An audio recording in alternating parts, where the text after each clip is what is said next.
Hello guys and welcome to coach dot सोबिज्म। हमने यहाँ पर एरेज का कॉन्सेप्ट पूरा पढ़ लिया है और मैं यहाँ पर आपको एक दो प्रोग्राम्स कराना चाहता था एरेज पे बेस्ड, ताकि आपका लॉजिक थोड़ा और स्ट्रांग हो जाए।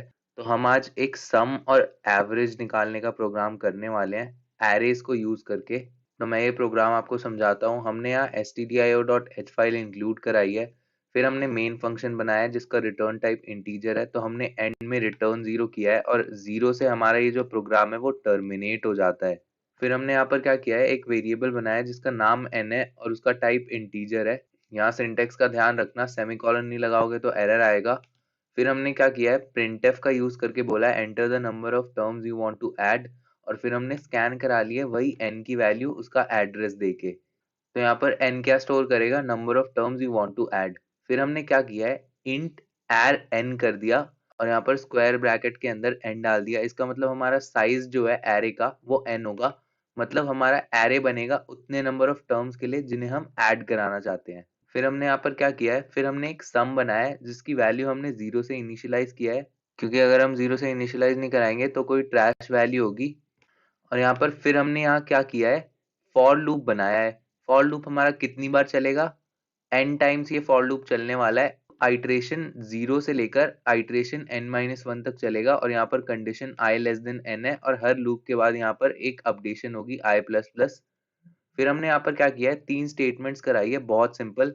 ये प्रोग्राम भी बहुत सिंपल है, बस आपको ये लॉजिक समझना है। यहाँ क्या किया है, हमने हमने प्रिंट कराया है एंटर नंबर पॉइंट और यहाँ पर हमने परसेंटेज डी दे दिया है।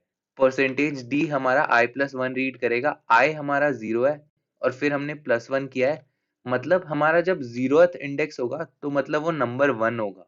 फिर हमारा सेकंड इंडेक्स होगा तो वो नंबर 2 होगा। तो यहाँ पर i में हमें ऐड करना होगा हमेशा एक नंबर, तो वो 1 है लेकिन उसका इंडेक्स 0 है। वैसे ही नंबर अगर nth नंबर हुआ तो उसका जो इंडेक्स होगा वो n-1th होगा। इसलिए हमने यहाँ पर फिर स्कैन कैसे कराया, उस वैल्यू को स्कैन कराया परसेंटेज डी और एम% आई किया है। आई मतलब इंडेक्स और यहाँ पर i+1 मतलब वो जो एलिमेंट नंबर होगा। तो ये लास्ट वैल्यू जो स्कैन करेगा वो क्या होगी, एर आई मतलब एर n-1, जो भी n-1 होगी वो हमारी लास्ट वैल्यू होगी एरे की। और जब जब ये स्कैन कराएगा तब तब ये क्या करता रहेगा, मतलब हर आइट्रेशन में ये क्या करेगा, सम में ऐड कर देगा एर आई की वैल्यू, मतलब सम इक्वल सम प्लस एर आई। और एर आई क्या होगा, जो हम नंबर डालेंगे। तो हम यहाँ पर जितने भी नंबर्स डालने वाले हैं वो सारे यहाँ पर सम में अपडेट होते जाएंगे, मतलब सम में ऐड होते जाएंगे। और मान लो अगर हमने पहला नंबर 5 डाला, पहले यहाँ पर सम की वैल्यू तो जीरो थी, फिर यहाँ जीरो में 5 ऐड हो जाएगा और ऐसे ही हम जितने भी नंबर्स डालते जाएंगे। मान लो 4 डाल दो, फिर आप 3 डाल दो, फिर आप 9 डाल दो, तो ये जितने भी नंबर्स आप डालोगे, n नंबर्स आप डालने वाले हो, वो n नंबर्स सम में ऐड हो जाएंगे और सम की वैल्यू आ जाएगी।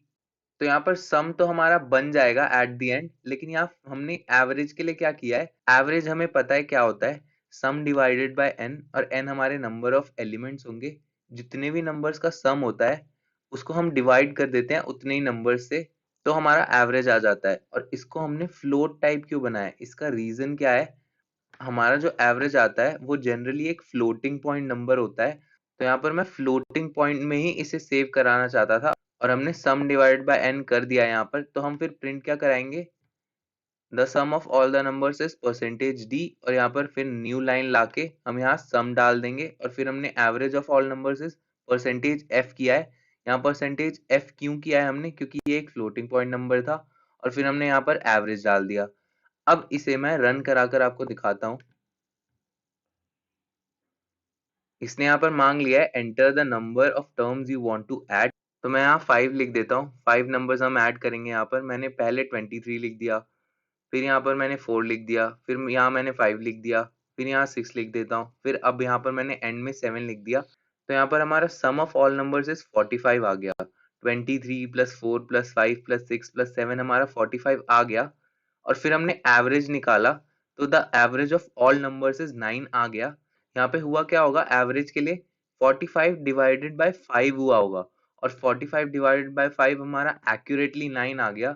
लेकिन ऐसा भी हो सकता है कि हमारा एक्यूरेटली कोई एक इंटीजर वेरिएबल ना आए। तो उस एग्जाम्पल के लिए हम क्या करेंगे, मैं आपको इसे फिर से रन करा कर दिखाऊंगा और मैं दिखाऊंगा वो कैसे होगा। फिर से हम 5 नंबर्स देंगे, पहले मैं 1 दे देता हूँ, फिर मैं 4 दे देता हूँ, फिर 5 दे देता हूँ, फिर 7 दे देता हूँ और एंड में मैंने 11 नंबर दे दिया। तो यहाँ 28 आया है सम ऑफ ऑल नंबर्स। हमारे इन 5 नंबर का जो सम है वो 28 आया है यहाँ पर देखो। लेकिन हमारा एवरेज 5 है। हमारा एवरेज 5 यहाँ पर क्यों है? 28 को जब हम नंबर ऑफ टर्म्स मतलब 5 से डिवाइड करेंगे तो हमारा 5.6 आना चाहिए, लेकिन यहाँ पर 5 क्यों आया है? क्योंकि हमने कुछ ना कुछ गड़बड़ करी है यहाँ पर। हमने यहाँ पर फ्लोट, एवरेज को फ्लोट तो बनाया है और यहाँ पर परसेंटेज एफ भी किया है। तो यहाँ गड़बड़ क्या होगी? यहाँ पर हमने क्या किया है? यहाँ पर हमने टाइप कास्टिंग नहीं करी है। हम यहाँ पर इसे टाइप कास्ट नहीं करेंगे तो ये गलत वैल्यू देगा, क्योंकि सम एक हमारा इंटीजर नंबर था और एन भी हमारा इंटीजर नंबर था। तो यहाँ पर ये क्या करेगा? सम डिवाइड बाय जब n करेगा तो वो एक इंटीजर नंबर ही सेव हो जाएगा। यहाँ पर 28 डिवाइडेड बाय 5 हुआ होगा तो वो 5.6 की जगह 5 सेव हो जाएगा और यहाँ पर यही गलती हुई होगी। तो हम यहाँ पर टाइप कास्टिंग करते हैं और ये एग्जांपल मैंने इसलिए बताया क्योंकि मैं आपको टाइप कास्टिंग भी समझाना चाहता था कि कैसे हम यूज करते हैं और कहाँ कहाँ उसकी जरूरत पड़ सकती है। तो अब हम इसे रन कराएंगे तो वो आ जाएगा जो हमें वैल्यू चाहिए। तो हम वही वाली वैल्यूज फिर से डालेंगे। तो यहाँ पर मैं नंबर्स 1 डाल दूंगा, 4 डाल दूंगा, 5 डाल दूंगा, 7 डाल दूंगा और 11 डाल दूंगा। तो यहाँ पर जो हमारा सम ऑफ ऑल नंबर्स है वो 28 है और एवरेज ऑफ ऑल नंबर्स अभी भी 5 आ रहा है। यहाँ पर फिर हमने क्या गलती करी है? यहाँ कुछ गलती तो है ही नहीं, लेकिन गलती ये है कि हमने सेव नहीं किया इसे। सेव नहीं किया तो ये फ्लोट सेव नहीं हुआ था। अब सेव करके इसे रन कराओ। अब इसे रन कराओगे और बोलोगे 5, तो यहाँ और फिर आप सारी वही वैल्यूज दे दो, 1 दे दो, 4 दे दो, 5 दे दो, 7 दे दो और 11 दे दो। तो यहाँ पर 28 आ गया सम हमारा और एवरेज 5.6 आ गया है। तो ये जो छोटी छोटी गलतियां होती है ये सारी हमें समझनी होगी। कभी कभी हम सेव कराना भूल जाते हैं, कभी कभी हम सेमीकोलन लगाना भूल जाते हैं कहीं पे। जब आप टाइप करोगे तो आप सेमीकोलन लगाना भूल सकते हो और कभी कभी आप स्कैनएफ में एम्परसेंड लगाना भूल जाओगे, क्योंकि हमें आदत हो जाती है प्रिंटएफ में हमने परसेंटेज डी किया और उसके बाद सीधा हमने यहाँ पर आई या फिर जो भी वेरिएबल है उसे लिख दिया, लेकिन हम एम्परसेंड लगाना कभी कभी भूल जाते हैं। तो वो चीज आप ध्यान रखना। अगर आप रन भी कराओगे तो आपका एरर आ जाएगा और उस चीज को आप देख लेना और चेंज कर लोगे तो हो जाएगा। और यहाँ पर टाइप कास्टिंग भी इम्पोर्टेंट है। तो ये प्रोग्राम ऐसे पूरा चलेगा, ये आप देख लो, ये प्रोग्राम है।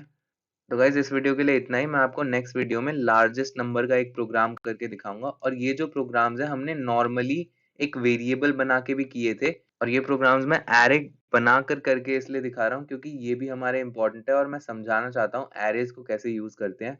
तो गाइज कंटेंट अच्छा लग रहा हो तो शेयर करो और सब्सक्राइब करो मेरे चैनल को। Thank you, see you in the next video.